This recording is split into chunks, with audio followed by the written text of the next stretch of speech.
Pitanje glasi, što vas je u cijelom tom društvenom eksperimentu najviše zgrozilo s obzirom da ste u svojim emisijama na rubu znanstvenih hrtu sa svojim vrsnim sugovornicima teorijski obrađivali totalne tendencije 21. stoljeća koje se njima počele ostvarivati?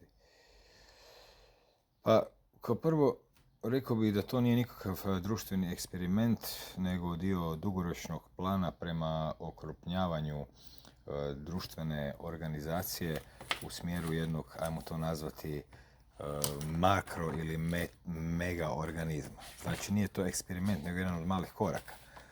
Eto, nedavno je Yuval Harari, za ekonomist, rekao umjetna inteligencija hakira operativni sustav ljudske civilizacije.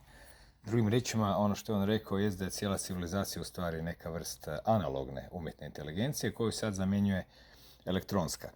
Dakle, ne mislim da je to bio društveni eksperiment, nego mislim da je to bio jedan od niza koraka koji nisu od jučer, koji služe prema stvaranju entiteta zvanog čovječanstvo kao nekakvog makroorganizma čega bi ljudi bili tek stanice, vjerojatno sa svojim mozgovima preko Neuralinka spojene na neki veliki kompjuter. A ono što je mene zapravo zgrozilo je bila naglost, je bilo nevjerojatna činjenica da odjednom si ti zatvoren u kući, da ne možeš izići iz kuće. Također i činjenica da je postalo nekako nešto što je do nedavno se činilo potpuno nestvarnim stvarno, a to je prisilno, zapravo prisiljavanje ljudi kroz razne prijetnje, ucjene i slično, da zapravo se izlože jednom tretmanu koji se nikako ne može nazvati medicinski, ali se svakako može nazvati bio-nano organsko-tehnološki. Tako da, eventualno bi me najviše zgrozila naglost. Na što je ovo generalna proba trebala pripremiti ljudi širom svijeta? I što nam slijedi, koji je konačni cilj programiranja naše stvarnosti? Pa kao što sam već rekao, ne mislim da je ovo bila generalna proba. Mislim da je to bio jedan od niza koraka koji se provlače već i prije 5, 10, 15, 20 godina. 2001. rušenje blizanaca je dovelo sustav nadzora, 2011. epidemija pametnih telefona je stvorila hardware da se može svijet umrežavati dalje. Prethodne epidemije su pomalo stvarale ideju da se to uopće može događati. Čak bi išao tako daleko da se vratim i do vremena uvođenja samog cijepljenja kao koncepta, koji je, ako se ovako dugoročno razmišlja, tek dio zapravo priprema za jedno vrijeme kad bi u ljude trebalo staviti tehnologiju, a na neki način da oni to zapravo prihvate, jer naravno da ljudi ima previše, a manipulatora premalo. Koji je konačni cilj programiranja naše stvarnosti? Pa rekao bih da je konačni cilj, kao što sam već rekao, stvaranje jednog makroorganizma u kojem bi ljudski mozgovi bili neuroni, a onda bi se ta takozvana umjetna inteligencija, mada je preciznije zvati prividna inteligencija, zapravo privezala na te žive mozgove i tako, s obzirom da je ona sama neživa, na neki način imala vezu prema živom svijetu okolo nas. Transhumanizam podrazumijeva različite oblike pokoravanja ljudi, poput je li to točno, što pokreće transhumaniste u namjeri da stvore takav totalitarni protoljudski sustav? Pa rekao bih da se tu ne radi o pokoravanju ljudi, nego o integriranju ljudi, odnosno stvaranju nečeg što bi se zvao pametni čovjek. Kao što imamo pametni telefon, pametnu kuću, pametni auto, ništa od toga nije pametno, ali se taj izraz danas koristi za nešto što je integrirano.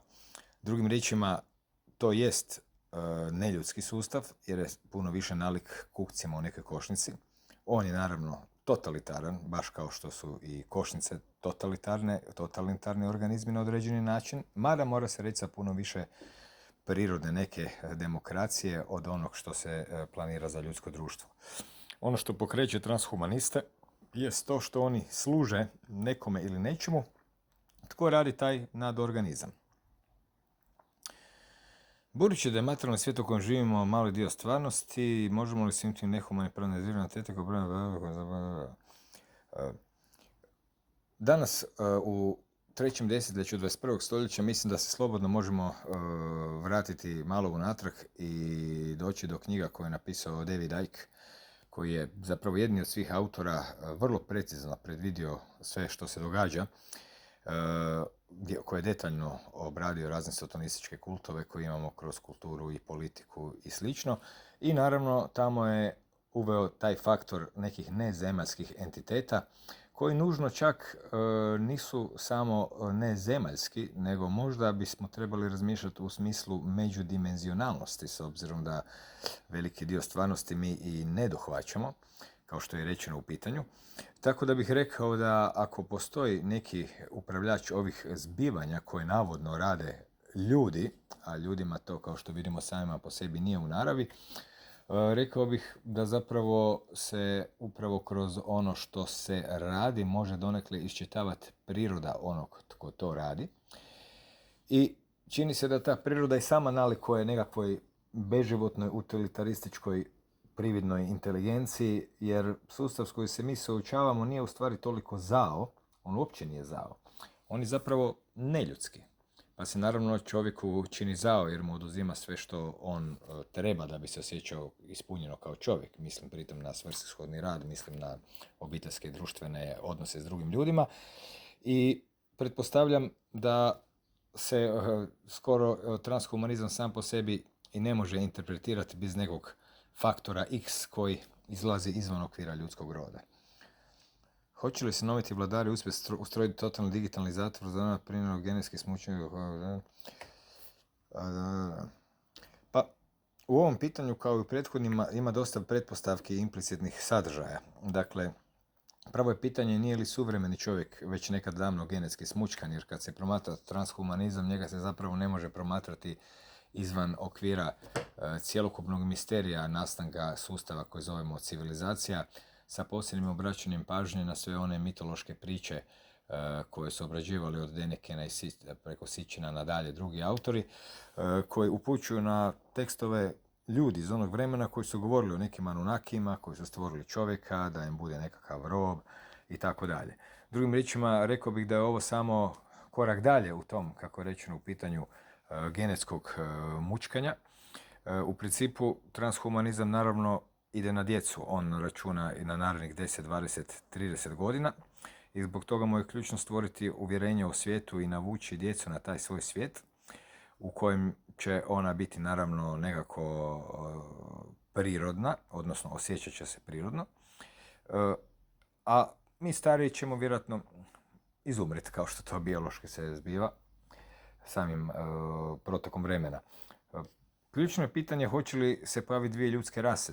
Jedna ljudska rasa koja će biti analogna, koja će zadržati dosadašnje načine življenja, analognu komunikaciju, kontakt sa zemljom, sa proizvodnjom prirodne hrane.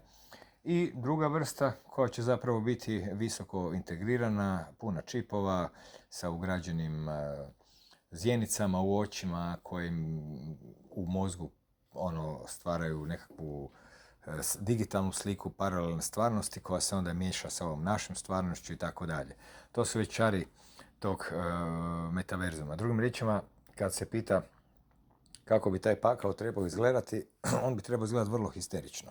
To bi bio svijet prepun informacija, kao što je i danas, ali još i više od toga. Znači svijet buke, podražaja, kojih ti treba sve više, beskonačne količine trivija, vrlo plitkog i plošnog razmišljanja, zbog toga jer se naš mozak prilagođava onome što radi, pa ako je izložen fragmentarnim informacijama, onda će biti sposoban onda će biti u stanju samo percipirati takve informacije, što nas navodi do pitanja smisla života, je li možda čovjekov život vezan uz nekakva dublja poimanja svog vlastitog smisla i naravno temeljnog pitanja zapravo tko sam ja, koje transhumanisti uporno izbjegavaju dok obećavaju čovjeku učitavanje u takozvani cloud. Jer ako ti nekog želiš učitati u cloud, bilo bi dobro da znaš odgovoriti tko je on.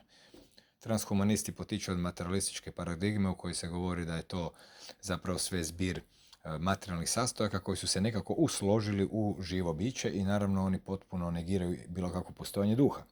S druge strane, slika koja je vjerojatno točna je da smo mi u stvari duh, nematerijalne točke percepcije koje se ne mogu uopće matematički izraziti. Drugim riječima, ljudi su ponekad neuračunljivi, ali sasvim sigurno neizračunljivi. I pitanje da li će ti zamišljeni transhumanistički planovi se i ostvariti s obzirom da se oni temelje na tome da ljudi ne razumiju o čemu se radi. a kako danas sve više ljudi, ako ništa drugo, barem razumije što neće, ako već ne, otkuda to što im se nameće potiče. Svakako će biti zanimljivo promatrati propast jednog sustava, što naravno ne može proći bez širih potresa koji će doticati čovjeka u svakodnevnom životu, ali i to opet potiče od vezanosti uz taj isti sustav. Drugim riječima, ljudi bi htjeli biti dio tog sustava, ali da ih taj sustav ne tlači. Pa nekako mi se čini da to neće moći. Okvir 1.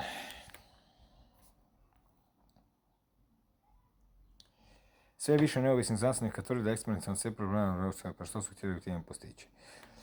U mojoj prethodnoj knjizi Smrt, transhumanizmu, sloboda narodu je cijelo jedno poglavlje posvećeno transhumanističkim tehnologijama koje ciljaju na DNK, i to ne samo u smislu DNK kao tvornice proteina ili nositelja gena, već rekao bih možda i na samu bit DNK koju čini i njena svjetlosna komponenta, odnosno postoji takozvana svjetlosna, rekao bih, informacijska DNK, i mislim da se zapravo tu radi jedan firewall, neki način da se čovjeka na neki način pomalo odspoji od šire te kvantne stvarnosti s kojom inače spojen. A naravno da je sama činjenica da je to mRNA cijepivo već unutar sebe potvrdila da se radi o cijepivu koje u stvari radi genetske promjene, pa mislim da tu nema ništa sporno.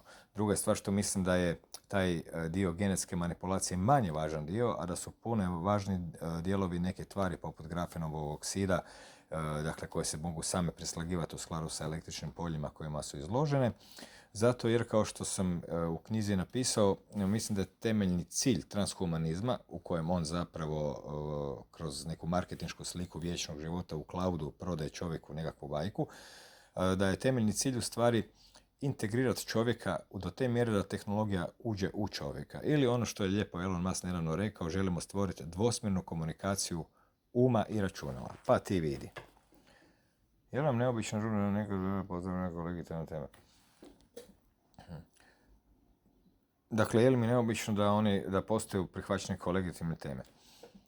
Svakako je neobično promatrati stvari koje su se prije 15 godina ticale graničnih područja znanja i nekakvih rasprava šta je znanost, šta nije, šta je pseudoznanost, a šta nije, kad se i prepoznati upravo isti takav obrazac razgovora i naslova i propagande i svega o čemu se prije pričalo u nekim užim krugovima unutar sada širih, kao što je rečeno, mainstream medijskih kanala. Riječ je o tome da je, se opet vraćamo na to da je sve to proces.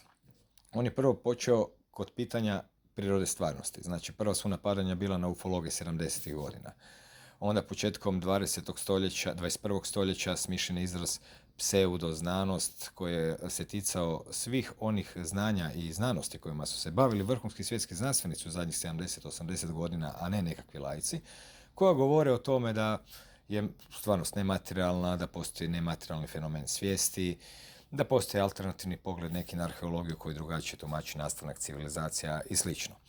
Tako da, u stvari, mi je danas čak i lakše, jer se više ne moram samo ja baviti takvim pitanjima, nego evo sad se praktički svi drugi bave tim pitanjima, a nekako ja i neki moji prijatelji smo već te stvari sebi rastumačili na određene načine. Hoće li vaša misla na rubu znanosti preći informativni? Na rubu znanosti ne može ni na koji način biti dio nikakvog informativnog programa, jer se mi ne bavimo tekućim zbivanjima. Svaka emisija je određena tema, većina tih tema imaju u sebi neki, rekao bih, životno podržavajući stav ili neki čak osjećaj začudnosti, ili ako je to moguće, ako se poklopi kvalitetan gost i kvalitetna tema, onda i ima i podataka o nekim istraživanjima koja pokazuju da svijet nije baš ono što je čovjek mislio da jest, onako zarobljeno u materialističku paradigmu. Međutim, između toga postoji puno tema koje jednostavno spadaju u popularno znanstvene teme. Primjer su pitanje dijelova u prošlosti, emisije o pamćenju, emisije o transhumanizmu iz raznih kuteva, ne nužno političko dnevnog kuta, nego rekao bih čak i filozofskog i metafizičkog. Tako da s obzirom na svoj metafizički sadržaj ne vjerujem da može ikad na rubu znanosti biti dio ikakvog informativnog programa. A s druge strane, one koje zanimaju metafizički sadržaj će u njoj samoj vjerojatno prepoznat neku vrst informativnog programa druge vrste, s obzirom da ih ona ipak informira o nekakvim